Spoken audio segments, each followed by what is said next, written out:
बेवकूफ़ नौकर। रमेश चंद्र जी एक मध्यम वर्गीय परिवार से संबंध रखते थे। बहुत ही पुराने विचारों के थे।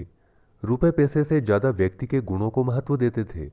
उनके घर में एक रमन नाम का नौकर काम करता था, जो बड़ा ही भुलक्कड़ था। घर के काम एक बार कर लेने के बाद भी उसे ध्यान नहीं रहता था और वो बार बार उस काम को करने लगता था। उसे कोई भी काम बताते तो वो भूल जाता और 4-5 घंटे बाद उसे याद आता, मुझे तो कुछ काम के लिए बोला था।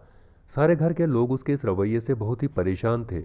रमेश चंद्र जी के एक बेटा और एक बेटी थी। उनकी पत्नी शादी के कुछ साल बाद ही चल बसी।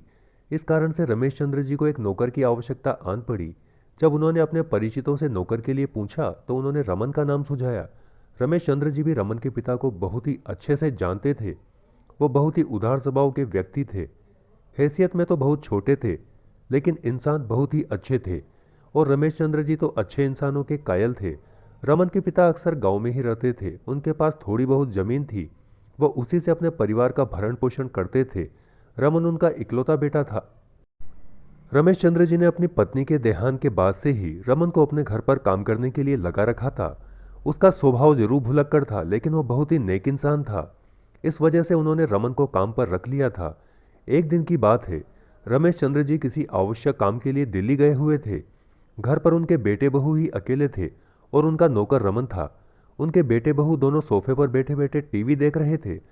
तभी खिड़की में से एक सांप आ गया और उसने रमेश चंद्र जी के बेटे को काट लिया। यह देखकर बेटे की पत्नी जोर जोर से चिल्लाने लगी, बचाओ बचाओ। तभी रमन भागकर आया तो उसने देखा कि एक सांप वहां से निकल रहा है। रमेश चंद्र जी के बेटे की स्थिति बहुत ही खराब हो गई थी। इस वजह से रमन ने आओ देखा न ताओ और वो अपने मुंह से ही उनके बेटे का जहर निकालने लगा। थोड़ी देर बाद रमेश चंद्र जी का बेटा होश में आ गया, लेकिन मुंह से जहर निकालने की वजह से रमन की स्थिति खराब हो गई। रमेश चंद्र जी के बेटे बहू तुरंत रमन को लेकर अस्पताल पहुंचे। अस्पताल पहुंचते ही डॉक्टर ने तुरंत उपचार चालू कर दिया। रमन की स्थिति बहुत ही गंभीर थी। भगवान ही जानता था कि रमन अब बचेगा या नहीं।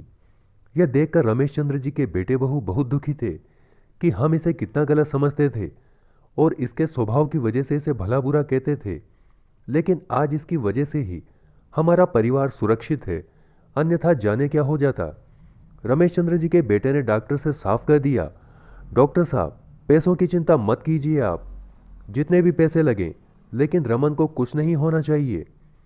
रमन के भले मानुष होने की वजह से भगवान को भी आखिरकार उस पर दया आ गई और उन्होंने उसके प्राण लौटा दिए। अब रमन बिल्कुल ठीक था। रमेश चंद्र जी भी दिल्ली से वापस आ गए थे। उन्होंने रमन से कहा, बेटा रमन, तू मेरे बेटे से कम नहीं है। आज तूने वो कर दिखाया जो शायद ही कोई घर का सदस्य भी कर पाता। उनकी ये बातें सुनकर रमन ने बड़ी ही विनम्रता से कहा, साहब, ये तो मेरा फर्ज था। आप लोगों ने मेरे भुलक्कड़ स्वभाव के बाद भी मुझे काम से नहीं निकाला और 20 सालों से आप मेरी हर ज़रूरत को पूरा कर रहे हैं। पूरा परिवार बहुत ही खुश था।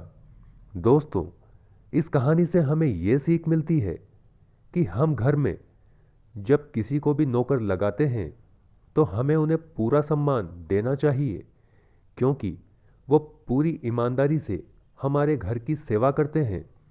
बस इस बात का ध्यान रखें कि वो व्यक्ति जिसे आप घर पर काम के लिए लगा रहे हैं वो एक अच्छा इंसान हो, जैसे कि रमन एक बहुत ही अच्छा इंसान था।